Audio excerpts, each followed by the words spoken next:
Mediocrity is a word in the English dictionary. I hope. I've always liked to experience things right down the middle. Not great, but not bad. It makes it harder to complain about things. It's the same reason Burger King is my guilty pleasure. But that's not gonna cut it this time around. I need something that's mediocre and has Yankee Doodle. Thank God I have good life insurance. The Wii series will continue to remain as an anomaly in my eyes. It's a series that everyone knows about, but likely don't respect any part of it that isn't some sort of combination of Wii and sports. And I don't know where they got the extra letters from, but this is fine too. Maybe some people appreciate Wii Fit, but I don't have either the will or the gall to go and question people about Wii Fit of all things. Now I could do it just fine if it was Wario World. Then you have your Wii Play Motions, Wii Party U's, Wii Chesses, games that exist.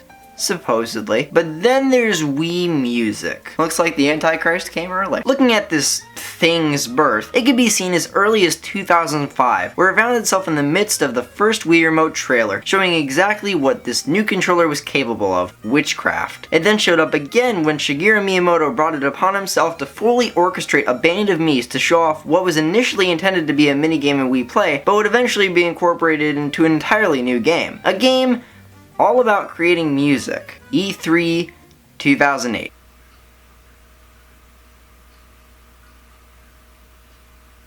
This was the year where Nintendo officially lost their marbles. Nintendo had a pretty miserable showing at the C3. I mean, cooking guy for the DS, thanks, I didn't know where to start. And to cap it all off, they had to end it with the most entertaining form of torture ever witnessed. They do their regular one more thing shtick as the lights dim and Miyamoto starts playing music with a Wii Remote as we're treated to what I can only describe as a panic attack. And this guy gets it. They introduce Wii Music as a way for anyone to learn and enjoy music. The deaf would like to object. They then ended the conference by proudly demonstrating an ear-grating cover of the Super Mario Bros. Theme. If this conference wasn't already actively trying to be incompetent, this sealed their fate. This left a bad taste in the thoughts and the feelings of most showgoers, because all it looked like was a musical application that cost its retail price along with your remaining dignity. It had some right to exist, taking place in the height of the rhythm game craze, with games like Guitar Hero and Rock Band being all the rage. At that point, why not give it a go? Really, what's the worst that could happen?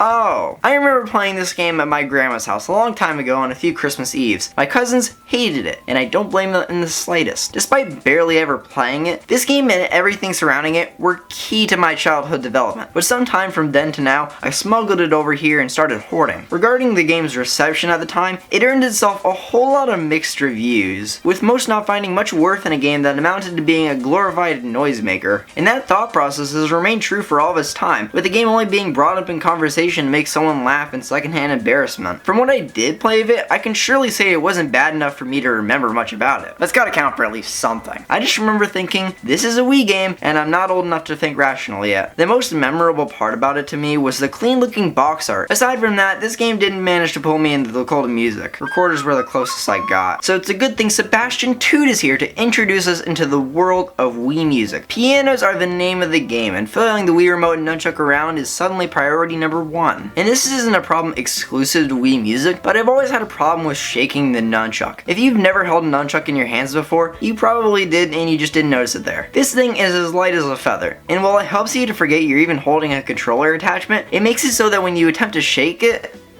I don't know, this feels kinda wrong. So right off the bat, this game isn't getting me to crack a smile. In fact, I'm frowning. Moving on from that, things heat up as Dr. Toot asks us to strum like a real guitarist. Has he even seen what we're using? Next we get to fiddle around with the trumpet, the coolest instrument. The oboe wishes it had this much style, says the one who's playing Wii Music. We then get to the violin, which makes me want to ask if there are any violin fans out there, because if there are, I'm sorry. We are then showed the true and raw gameplay of Wii Music.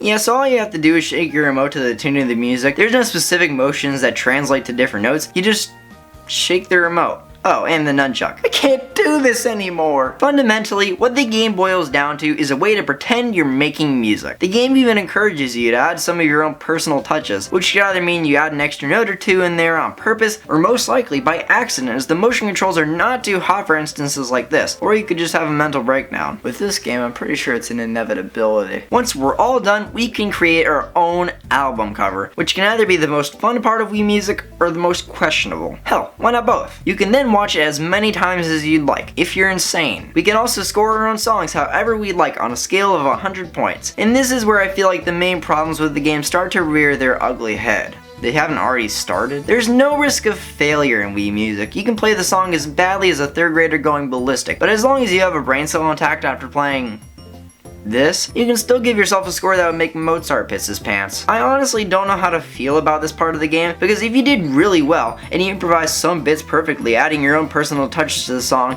and it makes everything sound infinitely better, but if it gave you a lower score for doing that, it would take away the only bit of freedom you're given in the game. See, this game tries to be a rhythm game, but what it ends up as is a game with a rhythm. There are set notes there for you to play, but you don't even have to follow them at all. It would have been nice to include a score-based mode based on how many notes you hit correctly, which could coexist with the mode where you go and freestyling it. And when you finish with what might be the worst sound file ever recorded, Dr. Toot still acts like you're the second coming of Christ. Have him insult me or something. I remember when I went to play the trumpet on a street corner and I got mugged before I realized I was holding it upside down. I wish Sebastian 2 was at least half of the man that the person who stabbed me was. The song selection is... Wait a minute, is that Yankee Doodle? Almost all of the songs used in this game come from the cursed public domain. I was about to complain about how I just pissed my pants, but I was able to make it in time. That isn't to disrespect many of these songs. For all I know, the Flea Waltz could have been the magnum opus of someone's career. That's something you'll want to put on your resume. But if I hear Twinkle Twinkle Little Star one more time, I just might snap. Through many of the game's lessons, Twinkle Twinkle Little Star is used almost constantly and has retroactively deprived me of my rights as a human being. Now there are some pretty well-known songs available for you to play, and no, I'm not talking about Little Hans. There were some notable pop songs on display like September and Wake Me Up Before You Go Go. My one gripe with these songs being here though, is that they are absolutely butchered when translating them to Satan's favorite pastime. I like that they're here and I don't have to drown in the sorrow of Scarborough Fair. It gives me something enjoyable to latch onto, but it just so happens that when I realize it's Wii Music, I immediately latch off. Now there are so many instruments in this game. It's honestly one of the best aspects of Wii Music. There are 13 types of just piano instruments. Now I'm not great with numbers, but something inside me is saying that that's a lot of pianos. There are so many types of instruments and subsets of those instruments that it can be fun checking out how all of them sound. Or not, Wii Music is fun like that. The instruments sound fine when they're not being played by the majority of Wii Music's audience. Unless you find it within yourself to practice playing the trumpet in Wii Music every single day, every noise, beat, or sneeze you make while playing this game is going to make any passersby run away in secondhand embarrassment. And if you already have that level of commitment, just play a real instrument. You are getting nothing out of torturing yourself like this. You see, my problem with Wii Music mainly stems from its purpose. It's blank. In all seriousness, this game's main goal was to get people all over the world into the world of music. But in reality, it just scared them off. There's nothing you really learn from this game about how an instrument actually works. You won't get the same experience swinging your arms around compared to if you just went out and played a real instrument. But let's not forget the mini games, including the one, the only, Mini Maestro, the best part of Wii Music. All you do is wave your hands around like a conductor with nothing left to lose, changing the tempo of the song depending on how fast or slow you swing the remote. And unlike how you control the instruments, which wasn't very faithful to how it feels to play a real instrument, does this scream cello to you? The baton is just a stick. You'd have to try in order to mess up the controls for this. And it's a surprisingly fun experience. But there are only 5 songs available to play, so Satan still managed to get the last laugh. Handbell Harmony is a rhythm game, and not just a rhythm game, but a boring one. Like me, Maestro, there's only 5 songs, and the gameplay is forgettable at best and a fever dream at worst. There's not much else to say. Pitch Perfect consists of several music quizzes, and while it is rather in-depth, it's just several music quizzes. I don't find anything about it entertaining, but I will say it's the one part of the game that I feel like the casual audience would enjoy. I'm not gonna break down while playing it like with Handbell Harmony, but it's not as godlike as me, Maestro. It's there if you want it, but chances are you're not going to be playing Wii Music. I assume most of you out there have other hobbies. But aside from the main jam sessions and lessons you can have with Sebastian 2, there isn't much else you can do with Wii Music, unless you're an arsonist. Wii Music is always the butt of everyone's jokes, and I think I know why that is. In all the years that Wii Music has been alive, it has failed to find a consistent audience. I'm sure there will be some people out there saying that this is what got them into music as a medium, and now they're playing in concert halls, but most likely, this will not lead to this. And if you're playing this as if it's a game, the scoring system makes it so that there's no risk of failure. There's no point in playing this game, especially today. There's nothing that went horribly wrong with this game. It isn't a buggy mess, and it's a finely designed game. It's just that the fundamental idea of this game was never going to work out in the end. Even if the scoring system was fixed, playing music with a Wii remote, no matter how you spin it, is never going to give the same experience as playing a real instrument. If I'm being honest, this game was so useless and boring that it pretty much killed me. Too bad the life insurance didn't pull through.